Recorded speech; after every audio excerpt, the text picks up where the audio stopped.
Olá, bom dia. Começa agora mais um CMC TV em destaque com um pouco do que pode ver todos os dias no canal 893 da Bell Fibe, a televisão do Correio da Manhã Canadá. E hoje saiba como foram os protestos antirracismo no país que conquistaram o apoio de vários governantes, incluindo o primeiro-ministro.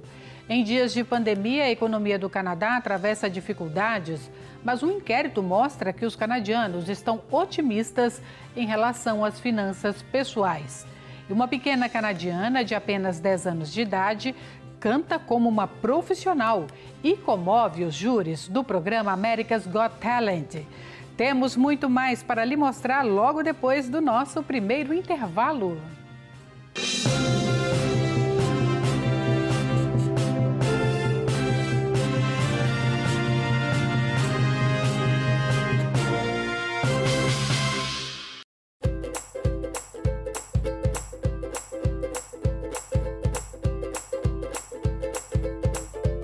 Este segmento é oferecido por SDA Building Services. Our performance makes the difference. E também é oferecido pela Lyon Ontario Provincial District Council.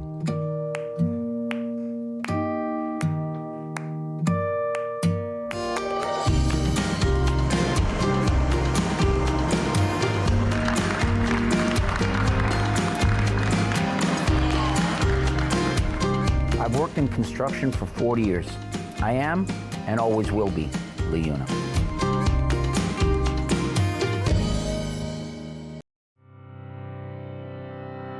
Olá, o meu nome é Jaco Oliveira. Sou o Business Manager da LiUNA Ontario Provincial District Council e também Business Manager da LiUNA Local 183. Durante as comemorações do Dia de Portugal, 10 de junho, aqui em Toronto, há uma grande parada onde é o nosso grupo da LiUNA que lidera a parada. Infelizmente, não vai ser realizada este ano pelo motivo da Covid-19. Se todos fizermos um sacrifício durante esta pandemia, mais depressa ultrapassamos esta fase difícil e tudo vai ficar bem outra vez.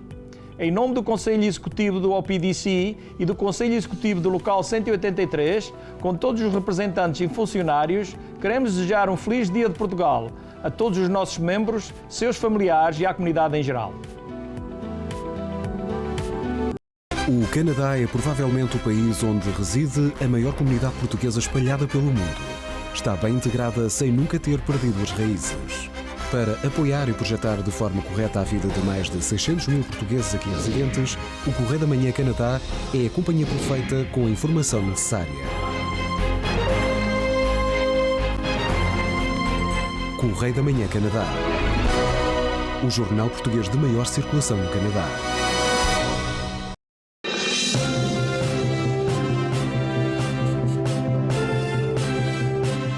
Os protestos antirracismo ganharam força no Canadá com o apoio de muitos governantes, incluindo o primeiro-ministro Justin Trudeau. No passado fim de semana, houve manifestações em várias cidades pelo país. Os protestos contra o racismo no Canadá ganharam força já na sexta-feira, dia 5 de junho, quando o chefe da polícia de Toronto, Mark Saunders, e outros oficiais se ajoelharam em sinal de apoio a uma manifestação no centro da cidade. No Twitter, Saunders disse que, como comandante, ouviu as reivindicações dos manifestantes e que a Toronto Police apoia totalmente os protestos pacíficos. Também declarou que é preciso união para implementar mudanças.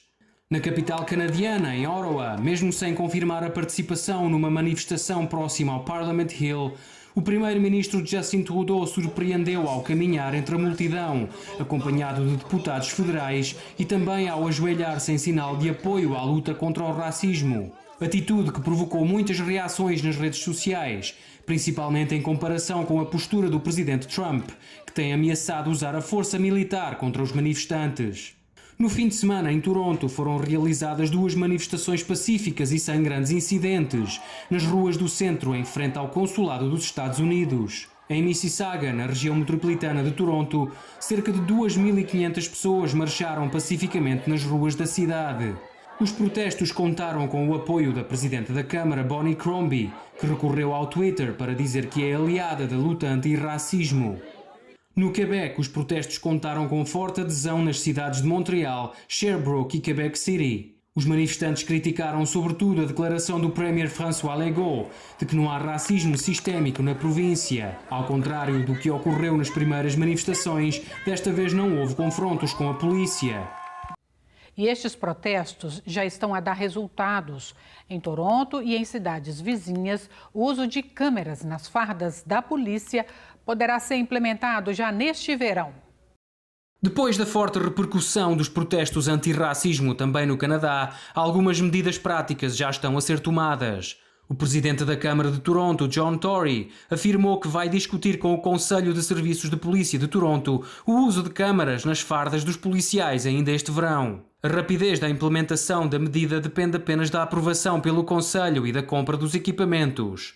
O autarca declarou que as manifestações anti-racismo recentes na cidade o levaram a acelerar a medida que estava prevista apenas para o outono. Também na região de Peel, os presidentes das câmaras de Mississauga, Bonnie Crombie, e de Brampton, Patrick Brown, já iniciaram os procedimentos para que os polícias nas duas maiores cidades da GTA também trabalhem com câmaras nas fardas, de forma a registar todas as ações policiais o mais rapidamente possível. Uma reunião virtual entre os autarcas e a Peel Regional Police para finalizar a medida será transmitida publicamente no próximo dia 26 de junho. A deputada provincial Sara Singh, representante por Brampton Centre, conversou esta semana com a jornalista Teresa Lencastre. Veja um trecho da entrevista. So let's begin by talking a bit about the anti-racism protests that are happening across the world and also in Canada and specifically Ontario. In the light of these events, the City of Toronto's Board of Health has recognized anti-Black racism as a public health crisis recently. Do you think that other cities in Ontario should do the same? Absolutely. I think, in recognizing racism and anti-Black racism in particular as a public health emergency, this initiates certain processes in place. One, there's a recognition that there's work that needs to be done. This can also trigger the collection of data, for example, that's, related to those racialized incidences or experiences in order for us to understand how to address those problems in our communities. So absolutely, we support that. We actually here in the province of Ontario, throughout the pandemic, have actually called on the government to also collect race-based data so that we can understand how the pandemic itself has disproportionately impacted racialized communities and in particular those Black communities, which we know have been impacted more negatively than other communities have. So you talked about the pandemic. Do you think there's anything, the pandemic has anything to do with the power of these protests? I mean, would they have been so strong if they were happening in any other moment in time? That's a really interesting question. It's hard to say, right? I think that this has been culminating for many years. The frustration that people are experiencing, anti-Black racism, it didn't just happen during the pandemic, right? I think that there were many instances, especially here in Canada, where we saw, police brutality, frankly, taking place. And I think, with the recent videos of, George Floyd's death, I think this really sparked outrage in not only the United States, but across the world. And I think it was a beautiful moment to see people coming together, not only, again, in the States, but now we see globally movements pushing for a call to address racism and in particular anti-Black racism in our communities. So I think it's a moment in time. Did the pandemic help people feel like they need to get out and say something? Perhaps, but I think we should focus on the fact that people are out and they're demanding change. And right now we have a real opportunity to listen to communities and reconstruct policy and legislation in order to serve our communities better, but also address what we know has been a long-standing problem, not just here in Canada or the United States, but across the world.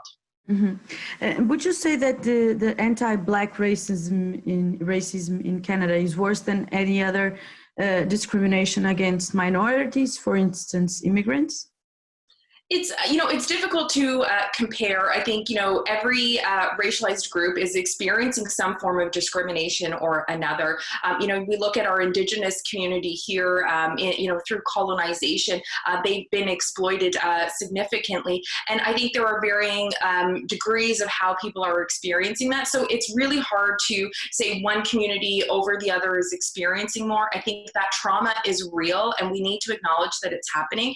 But in this instance, the interactions between the systems and particularly the Black community are being highlighted because they tend to be very egregious in the way that some of those interactions are carried out, and they're very embedded in the system. And in particular, in policing, we see that anti-Black racism is very prevalent. But if I can just point out, Teresa, it isn't just policing. I mean, we see this in education, we see this in healthcare, we see this in the way Black people, but more importantly, racialized people as well, are experiencing the system. So I think right now the focus is on anti-Black racism because it is prevalent in our communities and we need to address it. But that doesn't mean that there aren't other forms of racism as well that exist in our communities. I've made all my questions. I don't know if you want to leave a final message to the Portuguese community. Please don't hesitate to reach out to my office. We are still serving the public, and our number is 905-454-1233. We're always here to help and always look forward to hearing from community members. But this was a wonderful opportunity. I really appreciate being able to connect with you today, Teresa.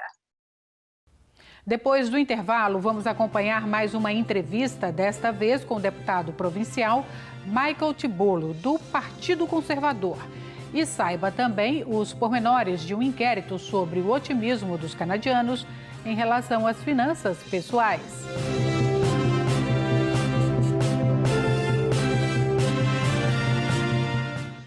Há 35 anos que a Ferma Food Products importa os seus produtos favoritos de Portugal. Com armazéns de distribuição em Toronto e Montreal, já sabe que o seu supermercado local terá sempre marcas Ferma e as melhores marcas de produtos alimentares de Portugal. Tudo o que a sua família gosta. Ferma Foods para si e para a sua família. Disponível no seu supermercado local.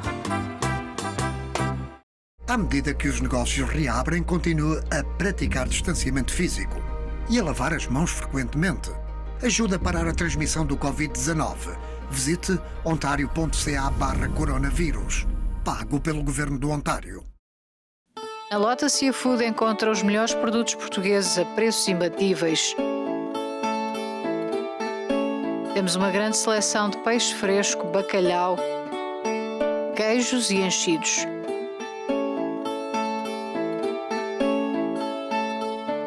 E se não tiver tempo para preparar as suas refeições, nós fazemos isso por si.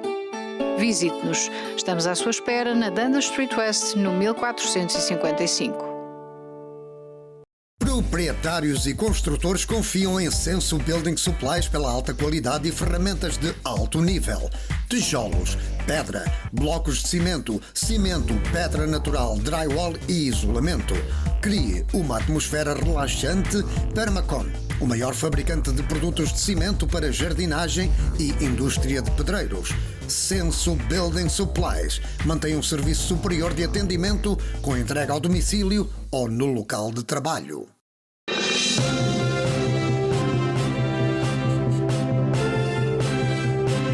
Os efeitos da pandemia da Covid-19 na economia do Canadá. A Bombardier anunciou o despedimento de 2.500 pessoas. O setor da aviação tem sido dos mais afetados pela pandemia. Com a queda global das viagens devido à necessidade de isolamento, muitas são as empresas que enfrentam dificuldades. É o caso da Bombardier, sediada em Montreal. A empresa anunciou a extinção de 2.500 postos de trabalho na sua divisão de aviação, devido à pandemia da Covid-19. Num comunicado, a Bombardier diz que os cortes vão afetar sobretudo a força de trabalho canadiana. A maioria dos funcionários de aviação da empresa trabalham no Quebec. O despedimento vai acontecer de forma progressiva durante o ano de 2020. A entidade anunciou ainda o layoff temporário de 196 trabalhadores a operar na área metropolitana de Toronto. Em causa, justifica a Bombardier, está o colapso dos serviços de transporte público regional. Apesar da pandemia ter afetado severamente a economia do Canadá, como acabamos de ver, por exemplo, na indústria da aviação, ainda há mais canadianos otimistas do que pessimistas em relação às suas finanças pessoais. Foi o que revelou o inquérito. Veja os pormenores.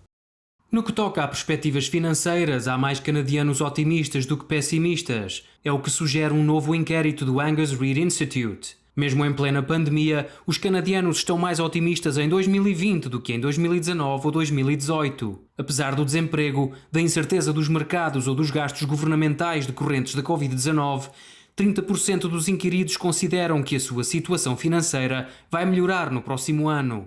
Em 2018, eram apenas 15% os que tinham esse discurso e em 2019, 21%. Apesar das expectativas otimistas para o futuro, quando se fala no presente o discurso não é tão positivo. 24% dizem estar numa melhor situação financeira agora do que no ano passado, mas um terço revela que o cenário piorou. Por outro lado, 20% dos inquiridos veem o futuro com pessimismo. Desse universo, quase 60% justificam as previsões negativas com a falta de confiança no governo de Trudeau. O inquérito fez ainda outra descoberta relativa à pandemia. Para 51% dos canadianos, a preocupação principal é o aumento de doentes de Covid-19 e para a demais percentagem, o mais preocupante são os impactos económicos. A Covid-19 nos lares de idosos ainda está a gerar polêmica em Ontário. Sabe-se agora que muitos dos residentes infectados pelo coronavírus não foram hospitalizados. Os defensores dos direitos da terceira idade querem saber por quê. Dados do governo de Ontário dão mais pormenores sobre as infecções por Covid-19 nos lares de idosos da província. Sabe-se agora que a vasta maioria dos residentes infectados nunca chegaram a ir para o hospital. Desde meados de março, só 13% destes doentes acima dos 70 anos foram tratados nos hospitais. Já entre os idosos da mesma faixa etária, mas que residem em comunidades, esse número sobe para os 36%. Os defensores dos direitos da terceira idade querem saber porquê. Há quem diga que as políticas provinciais no que toca aos lares estão na origem do fenómeno. Citada pela imprensa canadiana, Jane Meadows, do Advocacy Center for the Elderly, diz que muitos morreram em situações horríveis porque não foram internados. De recordar que do total de mortes por Covid-19 no Canadá, mais de 80% estão relacionadas com lares de idosos. Em Ontário, um relatório militar denunciou recentemente situações de abuso e negligência em 5 destes estabelecimentos. A Ontario Long-Term Care Association alerta para a urgência de se resolver o problema, antecipando os riscos de uma eventual segunda vaga de coronavírus. E ainda sobre os serviços de saúde em Ontário, a Teresa Lencastre conversou com o deputado provincial do Partido Conservador, Michael Timbolo, representante da zona de Vaughan e o The Bridge, e ministro associado da saúde mental e dos vícios. I would like to begin by talking a bit about these two topics, mental health and addictions. We know they are two quite sensitive issues, especially during these difficult times. So, Mr. Timbolo, my first question is, if there has been a rise in cases related to mental health and addictions because of the pandemic? Yes, what we have found when we started with the pandemic back in March, about 8 weeks ago, it seems like 8 months already, but for 8 weeks ago, what we started noticing is that our numbers with respect to the help call lines that we had, so the Kids Help Call line connects Ontario that provides services for individuals virtually, the numbers started increasing quite a bit. The calls for suicide were increasing quite a bit. So what we did was the government invested another $12 million to increase the services that would be available to individuals virtually. Because again, with the pandemic, we implemented a system here in Ontario where people had to maintain social distancing. Many businesses were closed down. A lot of the supports that would have been available before were also turned into support services that were virtual. So we noticed that the numbers were increasing. In fact, today we measure them weekly, and we're 65% higher this year with the use of services over last year. So we are. How many cases are we talking about? Do you have numbers? Well, the specific numbers, I don't have them in front of me, but they're 65% more than last year. I think the numbers are somewhere between, these are calls now coming in for supports, between 4,000 and 5,000 calls a week. And those calls in Ontario, and those calls now have increased by, that's a 65% increase over the last. So we were probably experiencing more in the range of 2,500, 2,600. So for them to go up by 65%, it's significant, which is why the government invested additional funds.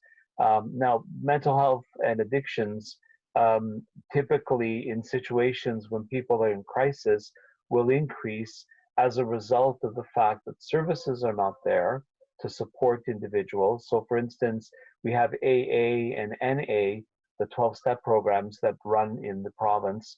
They were all shut down because we did not want to have groups of people coming together, and that has caused an increase in relapses. So more people are using alcohol, more people are using substances. We noticed at the beginning of the pandemic that our use of the emergency rooms was decreasing, and what's happening now is we're starting to see that the numbers are starting to increase. The emergency room use. So we know that we need to do more with respect to helping people virtually and also by providing services face to face. Are there any specific social groups that are being more affected by these issues of mental health and addictions? You know, it's affecting everyone across the board. You know, when you talk about the different populations, we have a very multicultural province, a very multicultural country. A lot of people that are in Canada are either Latin background or have backgrounds that are collectivist in nature. And what that means is that when an individual suffers, he has to keep it within himself. It's not shared because it's what's important is the community. So we are seeing that a lot of the different social groups, whether, you know, African, Canadian, Portuguese, Italian, Spanish, even Chinese, a lot of the groups that are collectivist type societies are suffering. And, you know, it's a big problem here that we have a stigma associated with mental health and addiction. You know, a lot of people feel that it's, you know, if you have a mental health issue, you're weak, and so you can't talk about it. If you have a child that has an addiction issue, you can't talk about it because it means that you were a bad parent. And one of the things that I keep on saying to our communities when I get a chance to speak to them is, don't be embarrassed, don't be ashamed. Daqui a pouco, os destaques internacionais da semana e um perigo na natureza que surge nestes dias mais quentes. Uma planta que pode provocar sérias queimaduras.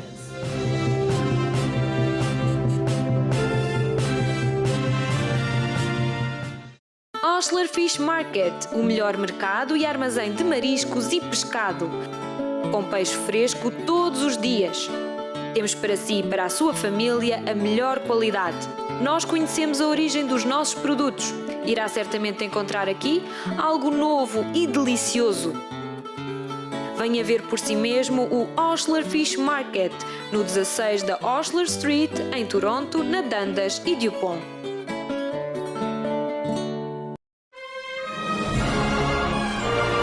SDA Building Services. Proteção sanitária proativa de agentes infecciosos ultrassecos Max Fogger.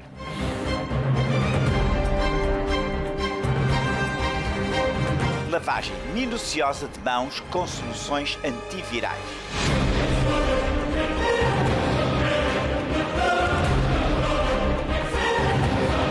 Connosco, a competência é tudo. Nebulizador com tecnologia antibacteriana e biotecnológica. Mata mais de 99,99% dos vírus, germes e bactérias presentes no bolor. O nosso desempenho faz a diferença. Contacte-nos para mais informações. SDA Building Services. Correio da Manhã Canadá Televisão, 24 horas por dia no canal 893 da Bell 5. Reportagens da comunidade, entrevistas, entretenimento e muito mais. Adquira já!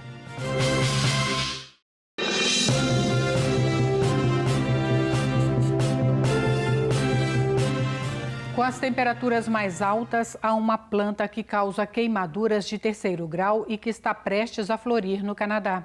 É a chamada Giant Hogweed. Veja os pormenores desta e de outras notícias da semana aqui no Canadá.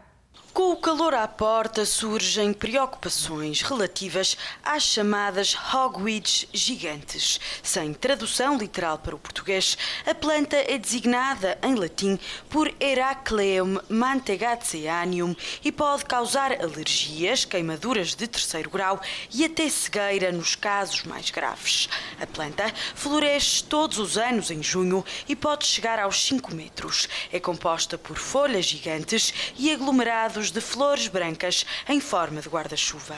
Evitar a disseminação desta planta não é uma tarefa fácil. As suas sementes permanecem viáveis no solo durante vários anos. Quem entrar em contacto com a planta deve lavar a zona afetada com água e sabão e evitar a luz solar durante 48 horas. Uma consulta médica imediata também é recomendada. A hogweed gigante cresce ao longo de estradas, valetas e cursos de água. No Canadá, já foi encontrada nas províncias atlânticas, no Quebec, em Ontário e British Columbia. A alegada falta de condições de segurança no trabalho resultou em centenas de queixas em Ontário e no Quebec, desde que a pandemia começou. De acordo com estatísticas do governo, mais de 5.700 queixas relacionadas com a Covid-19 foram apresentadas nas duas províncias. Desse total, mais de 3/4 foram submetidas em Ontário. Os governos provinciais não revelam detalhes sobre eventuais investigações relacionadas com o vírus. Por outro lado, dão conta de 23 processos de recusa de trabalho que foram de encontro aos critérios exigidos. Nesses casos, os trabalhadores receberam luz verde para parar de trabalhar devido a falhas de segurança. Um desses processos ocorreu em Ontário e os demais 22 no Quebec. Em Ontário, há registro de 8.600 inspeções aos locais de trabalho. 4.000 foram feitas pessoalmente e 4.600 foram feitas à distância. Os especialistas defendem mais medidas para melhorar a segurança no trabalho. Face a uma eventual segunda vaga de Covid-19, apelam a inspeções de saúde e segurança mais robustas. Citada pela imprensa canadiana, a advogada Christine Davies fala num elevado número de queixas entre quem trabalha na linha da frente. Incluem-se profissionais da saúde, funcionários de lares de idosos ou trabalhadores do setor da alimentação. Um levantamento do Statistics Canada dá novas informações sobre o teletrabalho em dias de pandemia. De acordo com o organismo estatístico, famílias de baixa renda têm menos possibilidade de trabalhar de casa.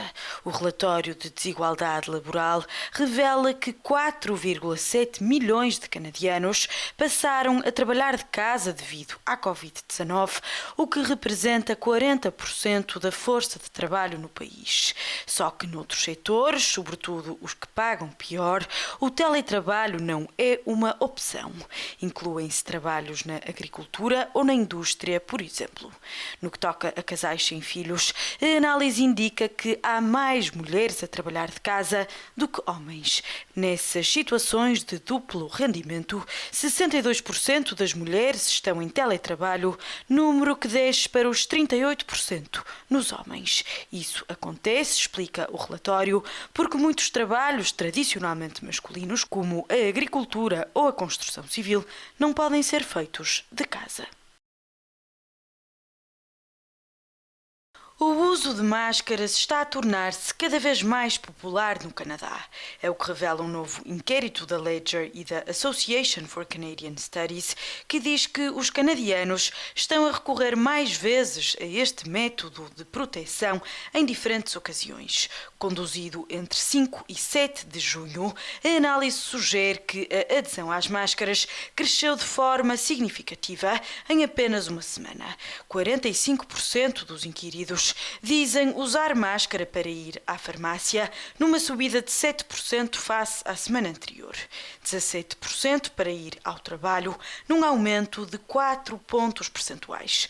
14% dos entrevistados dizem usar máscara nos transportes públicos, mais 4% do que anteriormente. 12% garante também fazê-lo durante passeios, numa subida de 2 pontos percentuais. De acordo com o inquérito, o aumento de cuidados está relacionado com o medo de uma segunda vaga de coronavírus igual ou pior do que a primeira. A análise conclui ainda que 53% dos inquiridos defendem o uso obrigatório de máscaras em espaços públicos e fechados. Incluem-se centros comerciais e transportes públicos. Hora de acompanhar alguns dos destaques internacionais da semana. Todos os dias mostramos as principais notícias também de outros países no Jornal da Noite, Canadá.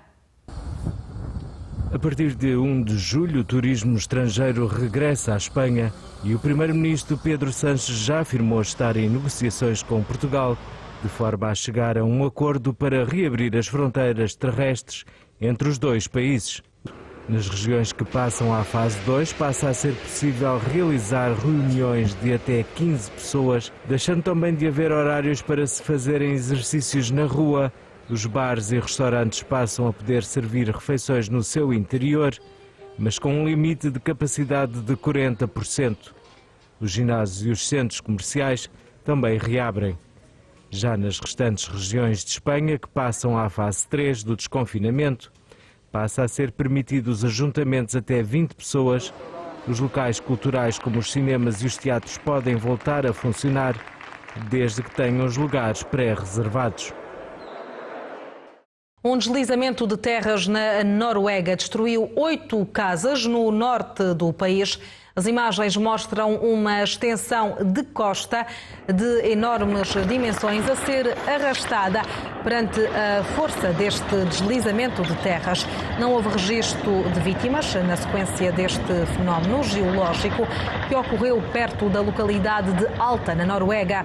As autoridades estimam que a parcela de costa que deslizou em direção às águas teria entre 650 e 800 metros de comprimento e 40 de altura.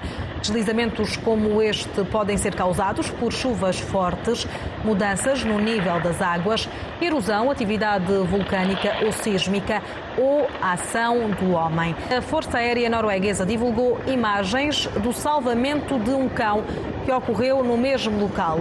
O cão veio ao encontro da equipa de salvamento e já foi entregue aos donos. Foi a 28 de fevereiro de 1986 que Olof Palme, de 59 anos, foi morto a tiro em Estocolmo quando saía do cinema com a mulher e o filho. 34 anos depois, as autoridades suecas encerraram o processo sem acusar o assassino porque este morreu no ano 2000. A Procuradoria sueca identificou Stig Engström como o atirador solitário que fez o disparo.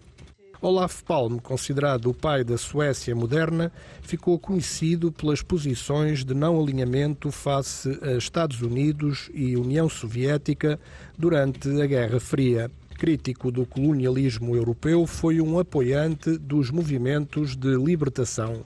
O falhanço das autoridades em deslindar o crime ao longo de 34 anos é uma mancha para um país que se orgulha de ser um dos mais seguros do mundo. A responsabilização de Engström não deve chegar para apagar essa mancha. Em Seattle, nos Estados Unidos da América, um homem conduziu um carro contra uma multidão, tendo depois saído da viatura armado com uma pistola, acabando mesmo por ferir um manifestante. Estas imagens acabam por contrastar com a maioria dos protestos que decorreram pacificamente em várias cidades dos Estados Unidos da América e que juntaram milhares de pessoas.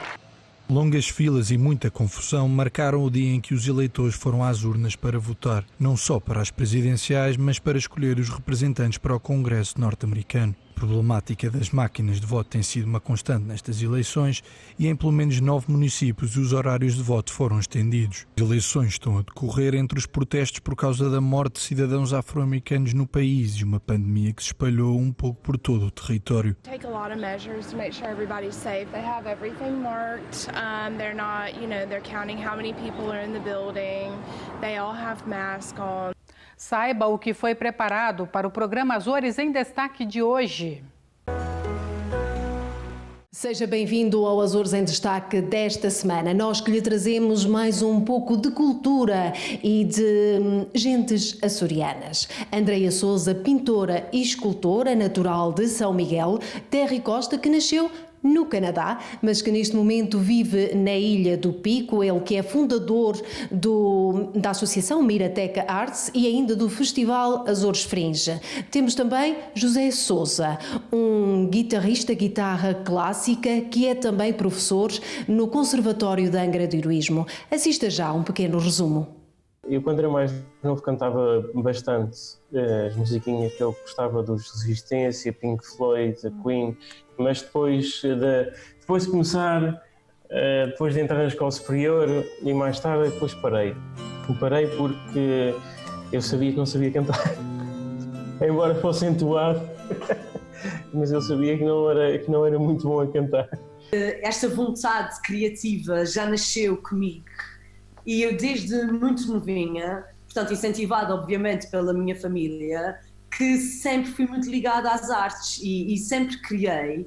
Comecei mais no papel machê e a fazer barro, não era muito ligada à parte da pintura, preferia na altura mais o desenho, mas ao longo, portanto, da minha infância e depois juventude, eu fui experimentando muitas técnicas e muitos materiais diferentes e, portanto, não é propriamente uma descoberta, descobri que gosto disso, não, já nasceu comigo e desde muito novinha que eu sempre criei muitos materiais diferentes. Eu nasci no Canadá, em Oakville, mas com apenas 2 anos de idade os meus pais voltaram para as ilhas, para a Ilha do Pico, e claro, como bebê eu não tive escolha nesse momento. E então tenho a minha infância aqui na Ilha do Pico, onde vivi dos 2 aos 14 anos. Foi aqui que tudo começou em termos das artes. Eu fazia teatro com as Irmãs de Caridade, fazia parte da igreja, das cantorias, comecei a aprender música com 4 anos de idade, aos 6 anos já tocava o bandolim, por isso as artes sempre estiveram comigo e os meus pais sempre me incentivaram, né? Por isso a cultura artística, as artes sempre fizeram parte da minha infância. Aos 14 anos fui para o liceu no Canadá, onde tinha nascido, em Oakville. Sempre tive as artes comigo. Então, quando chegou ao ponto de ir para a universidade, para o colégio, eu escolhi o teatro como os meus estudos principais, através da dramaturgia e no colégio, através de aulas mesmo de teatro para ser ator e encenador. Você já foi ator, como disse, já ensinou, já iniciou vários protocolos com festivais, já apresentou vários artistas. Você considera-se uma pessoa multifacetada? Eu sou literalmente multidisciplinar. Eu sempre gostei de todas as facetas artísticas e quando comecei a ter aquele cheirinho para a encenação, não só da criação artística, mas mesmo encenar para os palcos, seja teatro, dança, música, eu percebi que seria muito melhor saber um pouco mais sobre as várias artes. Para o programa completo, esperamos por si na CMC TV, no canal 893 da Bell 5.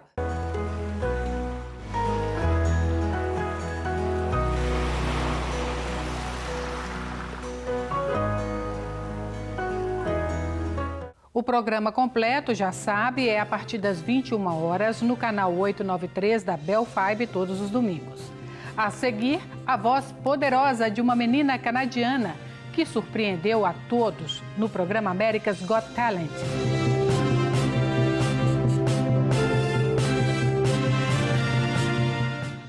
À medida que os negócios reabrem, continue a praticar distanciamento físico e a lavar as mãos frequentemente. Ajuda a parar a transmissão do Covid-19. Visite ontario.ca/coronavírus. Pago pelo Governo do Ontário.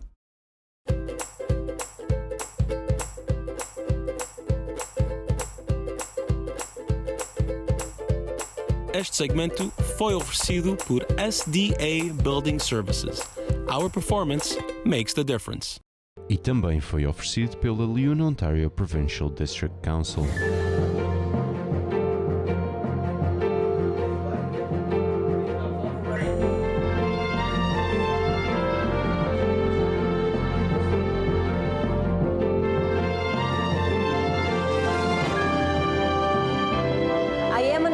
I just started my training and I am Liuna.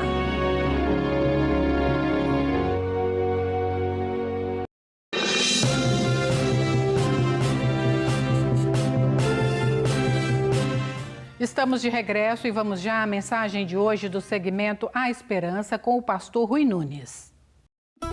Este programa é oferecido por Igreja Novas de Alegria e Europa Convention Center. Alma luz, caminho, uma solução para ti. Há esperança sim, há esperança sim, há esperança para ti. Olá e bem-vindo ao programa A Esperança. Deixe-me contar-lhe uma história. Uma história de dois homens, ambos vendedores de sapatos. Em momentos diferentes e sem saberem um do outro, foram a um determinado país, em África, ambos à procura de oportunidades de expansão do negócio. Os dois queriam vender sapatos, como é óbvio.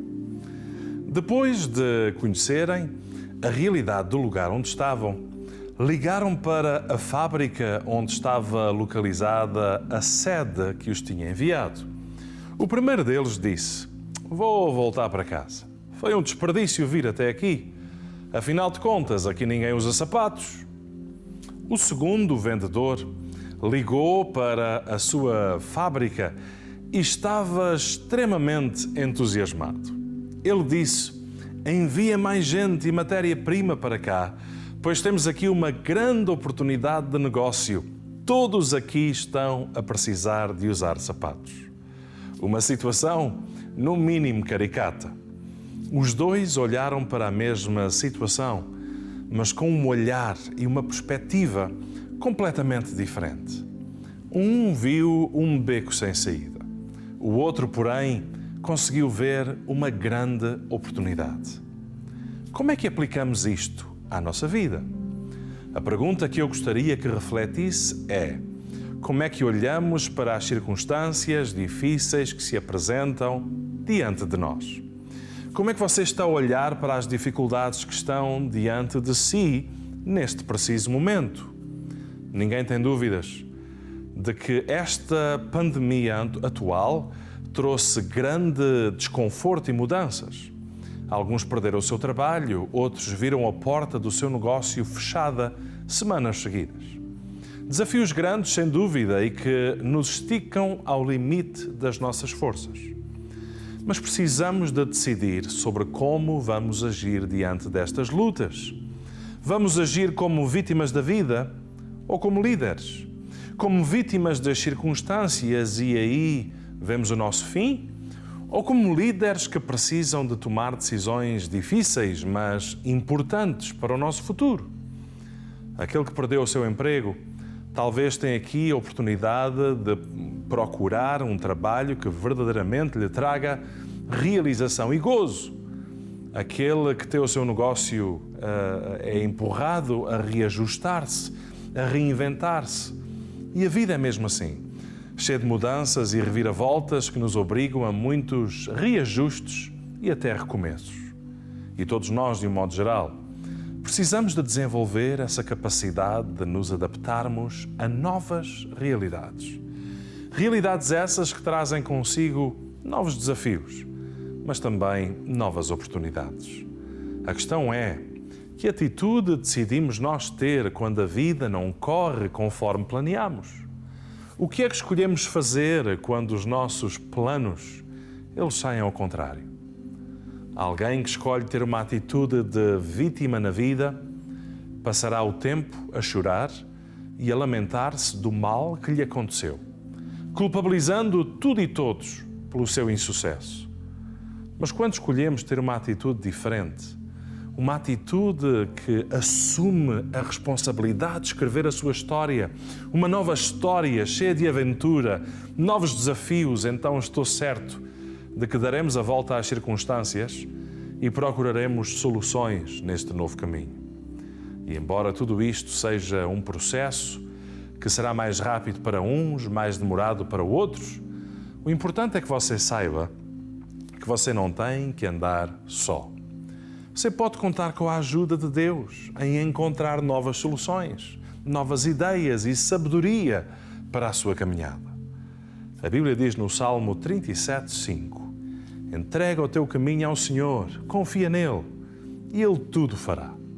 Isto lembra-nos de que quando escolhemos entregar a nossa vida a Deus e confiar o nosso futuro nas suas mãos, Deus tem a capacidade de nos ajudar a superar toda e qualquer dificuldade, pois conforme está escrito, Ele tudo pode fazer.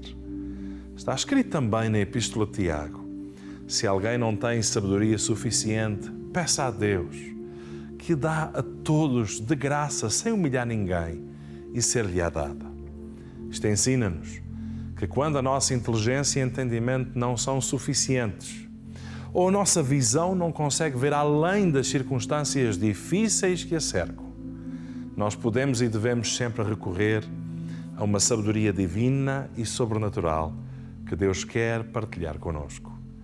Nesta nova realidade que estamos a viver, onde somos obrigados a grandes mudanças, a ajustes e reajustes que são tão desconfortáveis como desconhecidos, procure não adotar a atitude de vítima da vida. Antes entregue o seu caminho a Deus e comece desde já a buscar a sua sabedoria. E acredite que com a ajuda de Deus, com a sabedoria que Ele dá e com uma atitude que assume responsabilidade, você pode começar já a escrever uma nova história e lutar por um futuro diferente e melhor para si. Acredite que Deus ricamente o abençoe. Alma luz, caminho, uma solução para si. Há esperança sim, há esperança sim, há esperança para ti. Este programa foi oferecido por Igreja Novas de Alegria e Europa Convention Center. Todos os dias o programa Manhã CM traz sempre novidades. Na CMC TV pode ver diariamente a repetição do que foi exibido nas manhãs de Portugal. Recentemente, um dos convidados foi o cantor Toy.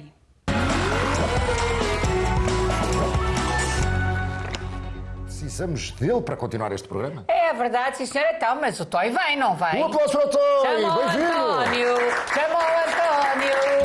Ai, está ele! Já sem máscara. Já sem máscara. Agora está no bolso. Está no bolso, muito bem, sim senhora, bem dobrada. Muito bem, António, como é que tem sido a tua vida neste tempos de Covid? Em tempos de Covid. Olha, inicialmente eu achava que ia finalmente ter férias.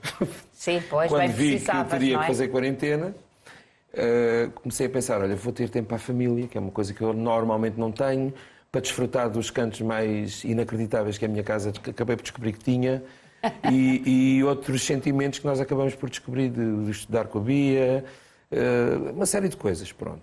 Mas não foram férias, porque começámos logo com os telefonemas, a parte mais burocrática da coisa, que é a desmarcação de concertos ou o cancelamento, tentar negociar como é que se faz. Por exemplo, eu neste momento estou com a agenda cheia para 2021. Eu ainda não tenho temas novos concluídos. Eu escolhi este tema porque a letra deste tema deve ser identificação com muita gente.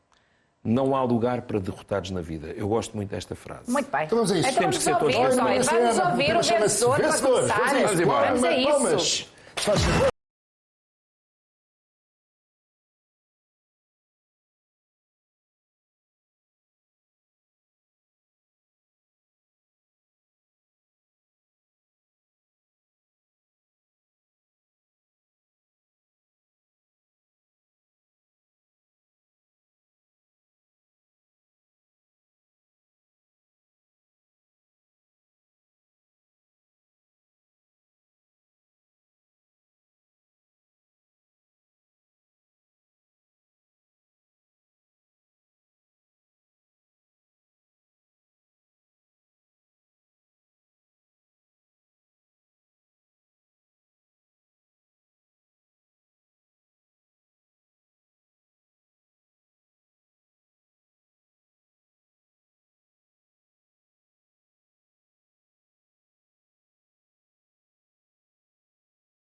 E ainda sobre música, há uma canadiana de 10 anos que está a dar o que falar. Roberta Batalha, natural de Toronto, surpreendeu os júris e o público do programa norte-americano America's Got Talent.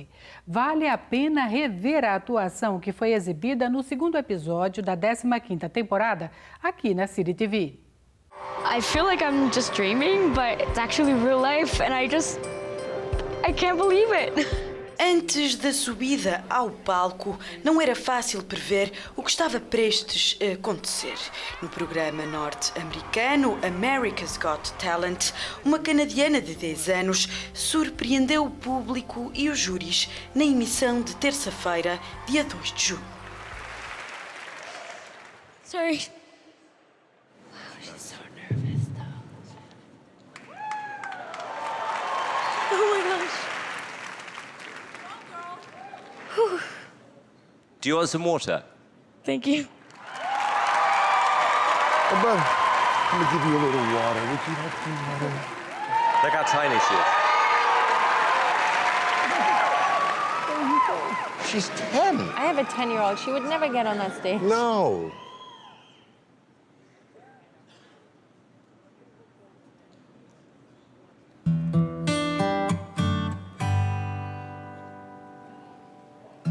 Tell me something, boy. Aren't you tired trying to fill that void? Or do you need more? Ain't it hard keeping it so hardcore?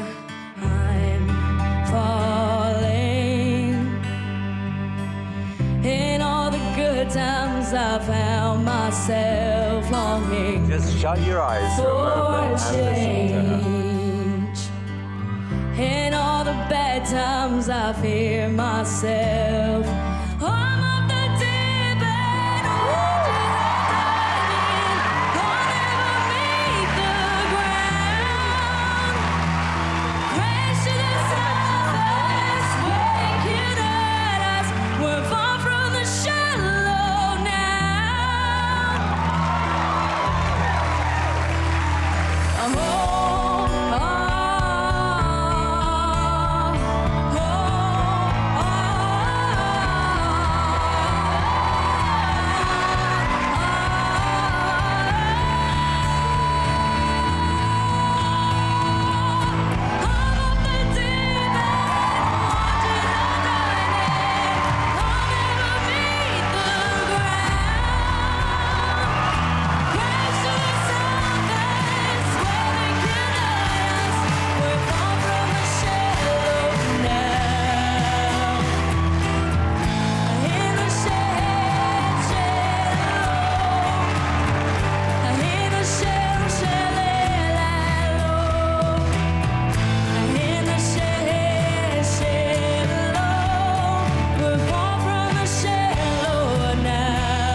Direito a aplausos de pé, Roberta Battaglia voltou a emocionar-se. A interpretação do tema do premiado filme A Star is Born valeu-lhe a passagem para a próxima fase do concurso e ainda a mais alta distinção de Sofia Vergara. That's impossible to sing like that at 10 years old. And you know what? Let's see who is going to bully you after this.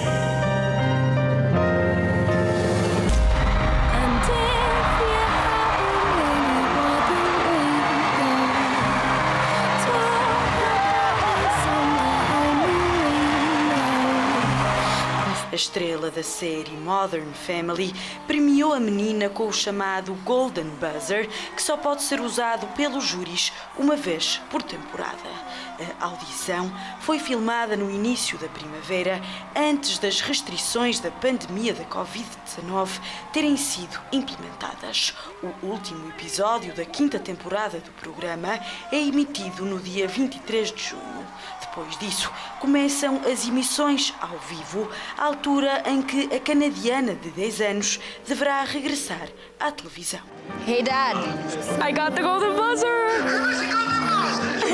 It's right here. Look, these are the confetti. O CMC-TV em Destaque de hoje termina aqui. Lembre-se que basta adicionar o nosso canal à sua assinatura para ter acesso a todos os nossos conteúdos. Ligue para o número que aparece no seu ecrã ou visite o website da Bel5. Veja também o que temos partilhado nas nossas redes sociais. Pode deixar a sua sugestão nessas plataformas. Obrigada pela sua companhia e até para a semana.